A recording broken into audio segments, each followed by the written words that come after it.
My talk is about kind of from the archive, and I'm literally in our map archive right now. You can kind of see various storage things behind me. We have kind of a variety of collections here at the History Center. My focus of my talk is going to be on the map collection because that's what I do now. I'm actually the director of the Touchton Map Library here at the History Center, as well as being in charge of the Collections and Curatorial Department. And so a real brief discussion about the History Center's collection that isn't map related. We have 80,000 or so objects that relate to the history of the kind of West Central Florida region, the Tampa Bay area. And so it's things from from natural history artifacts going up through actually a collection initiative that we started last year, collecting things from the Black Lives Matter protests and the coronavirus and all the other things that have been going on in very modern times. And so we want to make sure that we not only document the older history, but that we collect things that are happening now that certainly have historic importance currently and will going forward. We have a research library that we don't really have much of a manuscript collection. That's really what USF does here in Tampa. So we didn't really want to go that far with our collecting as far as the kind of manuscript stuff. But we do have a really strong collection of kind of secondary sources, but also have a very strong collection of photographs, postcards, other kind of visual images that could be really helpful with research. And then very specific to Tampa, we've got city directories and Sanborn maps and things like that that can help both with kind of cultural and labor research, but also even with historic preservation and things like that. But I'd like right now to talk specifically about the Touchton Map Library. And so I'm going to share my screen, hopefully, and you guys can see a lot of stuff. I want to do this, and I want to do this. Hopefully this works. I apologize if it doesn't. Hang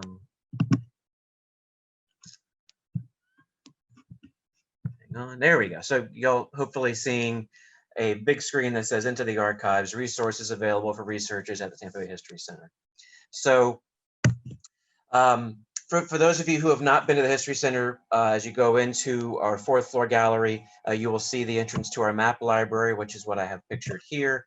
This is our current research space. It's not particularly giant because we don't really have a lot of researchers here. What we have found, and really this has been the case since we've been open for the past 12 years, what we have as far as number of researchers is a smaller number, but people who do research over a longer length of time. And so we realized that we didn't need a giant library space for people doing research, but we need something that was comfortable and something that that worked for those researchers who do come here. So this is our research space. It's called the Witts Research Center. And so behind that wooden door inside the glass room there is where I am right now in our archive.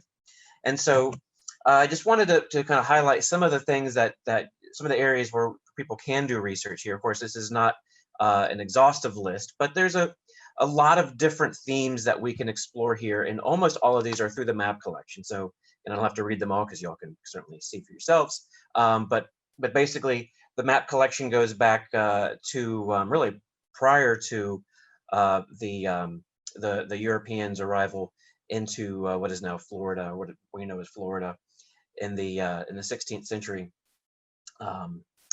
And going up through the present, really, with the map collection as well. So there's all kinds of different themes that can be explored through the map collection. And so what I did is just pulled a few maps digitally, so you can see examples of some of those maps that we can use for research.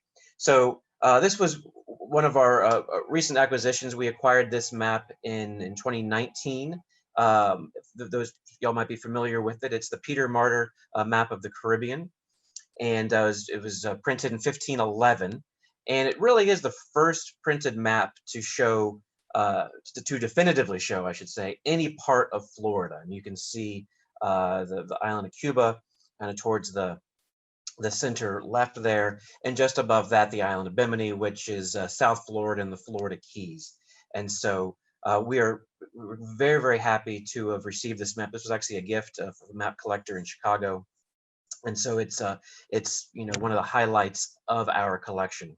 And again, it's a way to really show the entry of Europeans and the colonization efforts in the Caribbean, really at some of the earliest stages in time. Going forward with the same theme of that kind of European exploration and colonization, this is the map from 1524.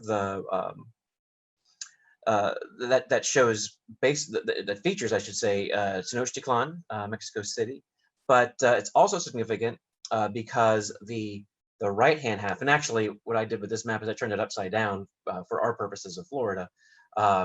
But the right-hand map here would be the left-hand side if the map was oriented properly.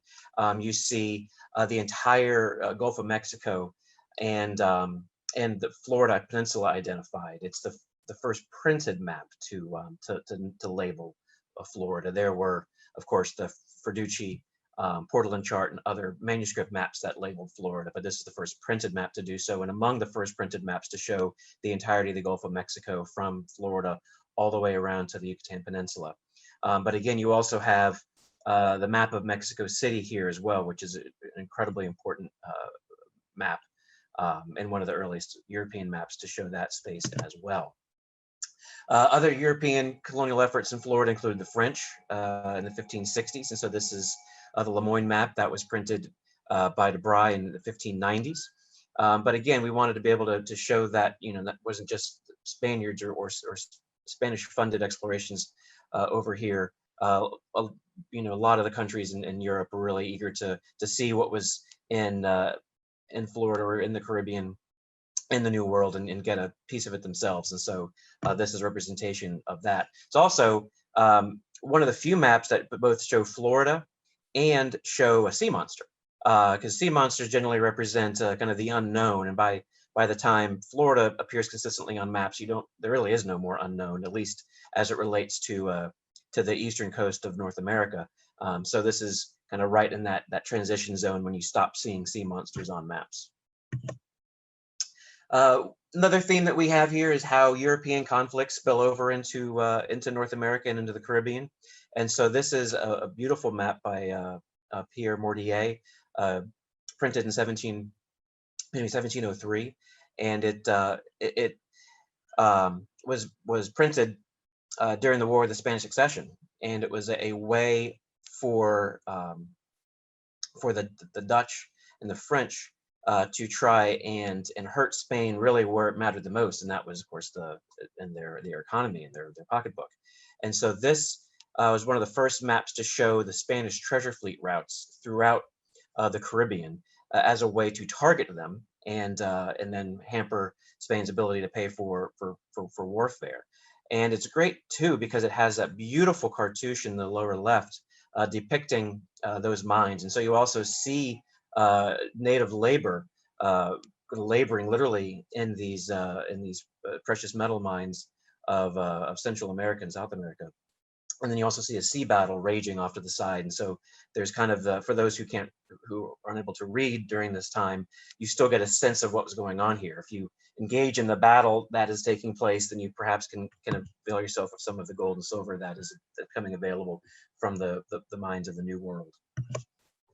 A lot of these maps show the political boundaries and the changes in those boundaries throughout time. And so this is a map that actually was printed probably in the 1740s by a guy named Suter, but it's based on the Delisle map of 1703, but with updates into the 17 teens that shows again these political divisions. And sometimes it's almost wishful thinking or efforts by countries to establish themselves as owners of land, even if they really didn't control that land. And so in this case, the French are seen controlling almost the entire southeast, including Florida in pink. The British colonies are all to the east of the Appalachians and north of the Florida Peninsula. And you see the Spanish dominion throughout Mexico and into Central America. Cuba is green for some reason, but it shouldn't be. But you also see the split of Hispaniola between the French and the Spanish at this point.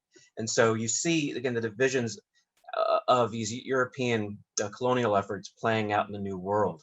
Also is great because you see some of the primary ports of the New World as well, and so you get a sense of what the map maker felt was important to highlight, and then by extension what wasn't important to highlight because it would not be highlighted. This is another map that shows political divisions by just outline color versus the full color of the landmass. But again, you see Spanish control this time of Florida and Cuba and Mexico, but then you see a little bit of French control around Louisiana, the British, little bit of the Georgia colony just above Florida and Jamaica. And again, you see the split of Hispaniola between France and Spain.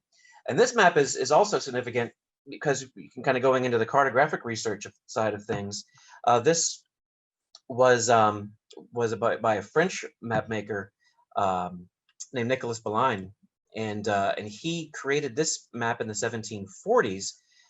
And then this is another map that he created. He did both of these maps. The one I just showed you is now in the lower right, and the map in the upper left. You know, by looking at it, you see Florida as an archipelago, a series of islands, and so one could think, well, he drew the one in the upper left first, but then as more information about Florida came available, he drew a more accurate depiction of Florida. But in fact, the archipelago version of Florida is the revised map. He changed his map that showed Florida as a fairly solid peninsula and turned it into a series of islands. And that was something that became very common during the British period of Florida history. The British, for reasons that are still somewhat unknown, almost always depicted maps of Florida as an archipelago. And so part of it is because the Everglades are kind of confusing and hard to really wrap your arms around if you don't fully explore them. There wasn't a lot of exploration of the interior of Florida by any of the European colonizers who tried to come here and establish colonial roots. Everything was along the coast. But also, particularly with the British, they really wanted to focus colonization in Florida when they acquired Florida from Spain in 1763 at the end of the 7 Years' War. And it's kind of my impression and others that by showing the peninsula as almost uninhabitable series of islands, they would be able to push the colonization efforts into what we call Middle Florida, but what we now know is kind of North Florida and the Panhandle, just to better get a closer knit, more dense population of people versus spreading them out throughout the entire peninsula. Thinking about cartographic research and kind of broader research topics, there are a few different maps that depict the Gulf Stream and the research that went into establishing the route of the Gulf Stream, and that was very critical for transatlantic voyages. It would be it was very hard to fight that Gulf Stream when you're going from Europe to the east coast of North America, unless you get out of that Gulf Stream. And so it was very critical to understand how those currents worked to allow for more efficient travel between Europe and North America. Going much more modern, we have a lot of maps of particular cities again, and the more modern you get, the more Florida-centric the collection gets.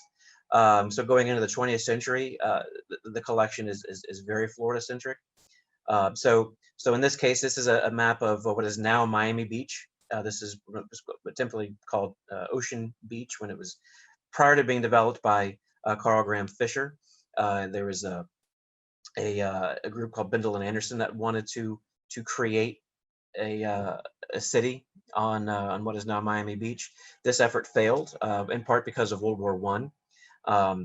But Miami Beach, of course, soon would come to pass after the war and look a little bit different than this. But you can also you can trace urban growth and development patterns through these maps by what did and didn't happen during the time that these maps were written or drawn. And it really is great because they are just like a photograph. They're a snapshot in time. They're what either people had an impression of a particular place or what they wanted that impression to be of a particular place. And you can then compare those different slices of time to really find growth patterns and urban changes. A similar example here in Tampa. This is from 1918. Actually, the map itself is from 1912. and you see a bird's eye view looking from the south to the north, and showing the expanse that was Tampa at this time. The only thing excluded was the original port called Port Tampa, which is kind of to the lower left of where this map shows. But again, you can see the growth and development patterns that existed at this time, just after the turn of the 20th century, and the importance that at this time the waterfront was devoted to industrial purposes. And this was the case, particularly in Tampa, throughout the 20th century. And it wasn't really until recent times that the coastal areas that you see here, except for the neighborhood that's kind of on the left-hand side, but the right-hand side of the map is very industrial. Again, it's only until recently here in Tampa that those industrial purposes are transitioning to more public purposes and even kind of tourism and multi-use purposes. So you can look at this and see what was important to the business leaders of Tampa at the time and what they really wanted to devote that waterfront to, and it was not for tourism during this era. Another way to look at the map collection is through an environmental lens and environmental studies and and agricultural studies as well. And so we have lots of agricultural maps, soil maps, and land use maps. And so you see here, on the left is the distant purchase, and on the right are the phosphate fields. Really, both are maps from the late 19th century that show how Florida's land was really the main commodity that existed during this time. It was the land that we had more of than anything else that we could then try and gain economic benefit from. And the idea of using the land is entirely different than most people think of today, including the drainage of the Everglades, which happened just after these maps were drawn. And the environmental impact of that, of course, we're still dealing with to this day, all these years later. Transportation studies is another way we can look at the collection. So railroad maps, we have lots of railroad maps. And as the railroad went, so went development. And you can see here, South Florida is largely undeveloped, particularly in the left-hand map. The right-hand map is a little bit later, after 1912, when Flagler brought the railroad down to the Keys. And but you can see how the settlement patterns of Florida kept pushing further and further to the south. And this became very important politically by the 1950s, when more people lived in the southern part of Florida than in the northern part of Florida. But the politicians of North Florida still held the most power until reapportionment took place to counterbalance that. We have other transportation maps that show Florida in its greater context. And again, the Panama Canal and the opening of the Panama Canal was certainly a boon to the port here. We were going to build as the closest port to the Panama Canal, because like Port Everglades and Miami and those places weren't as active as we were at the time of the opening of the canal in the 19-teens. We also have road maps. This is one of the earliest AAA maps of Florida. And again, you can see the transportation network as it relates to automobile traffic and cars. It was almost non-existent in South Florida at this time, at least in a larger sense. They had surface roads and in town, but getting out of South Florida, other than in the train or up the Dixie Highway, was really, really difficult. So you can see just kind of how wild things still were once you got south of Tampa, really. Again, showing patterns of growth. This is just from the 1920s, from the late 19-teens on the left to the late 20s on the right. During the Florida land boom, as more and more people began moving into Florida, they really began moving into South Florida predominantly. And so that was the beginning of the dominance that Central and South Florida would have over Florida from a political standpoint, tourism standpoint, all the different ways that now a few cities in Florida really can dictate to some degree a lot of the outcomes to elections in Florida. And really, where North Florida held sway for so long, because that was the center of the population for the state, after the 1920s land boom, all that shifted to the south, but it took a while for the politics to catch up to that by the end of the 1950s. Last few things I'm going to show you, and this is kind of how we have been able to help modern problems here at the History Center. There have been, and I don't know if you know how tied in kind of some of you all are to our news here, but over the past couple of years, there have been almost half a dozen, about half a dozen cemeteries that have been either lost or hidden or just forgotten, that have come kind of back to the forefront. The majority of those are either African American or Latin cemeteries, Hispanic cemeteries, but there were some others, including one at Fort Brooke here in Tampa, that was, in a sense, rediscovered. And so we use the map collection here at the History Center to help archaeologists and really help the newspapers who were breaking these stories confirm the locations of these cemeteries before the archaeological work was done. And so there is a major development in the south end of downtown Tampa that's called Water Street. And when the company that was acquiring the land acquired a particular parcel that had a cemetery on it, I was kind of waiting for that property to be developed at some point. So I actually contacted that company and said, congratulations, you just bought a great piece of property that happens to have a cemetery on it. And it's actually, you can follow my cursor, I think I can use my cursor here. It's right here in the south end of the fort. And it's labeled here on this 1853 map of Tampa, but it had become lost. And so I wanted them to know that they had acquired this cemetery because they needed to know that, but also I wanted them to know that I knew that they had it, so they couldn't do anything shady. And in fact, they did not. They acted in, within the law, but they kind of went above and beyond with the archaeological research and study. But they did disinter the remains of those people that were there.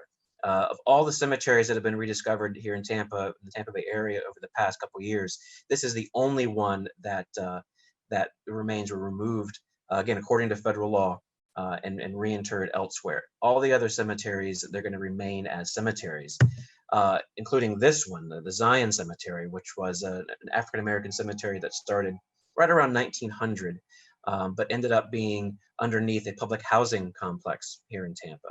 And so there's a great deal of interest in the cemetery. The story was first broken by the newspaper here. And again, we, through the use of the maps in the collection and the other resources we have here, were able to help kind of re-establish where this was, and now helping to help reinterpret this space as a cemetery once again. And so now that process is ongoing and will take quite a while, but we're able to use the collection to help make that a reality.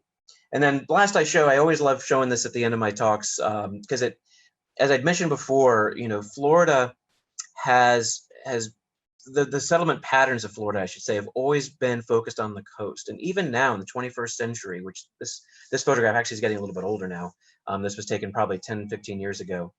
But it still shows how much we are focused on coastal living, with the exception of Orlando, which is that bright spot in the middle, a little bit of Lakeland. And again, this map is a little bit older, so it doesn't show the Villages, which is a huge retirement community in kind of north central Florida near Ocala.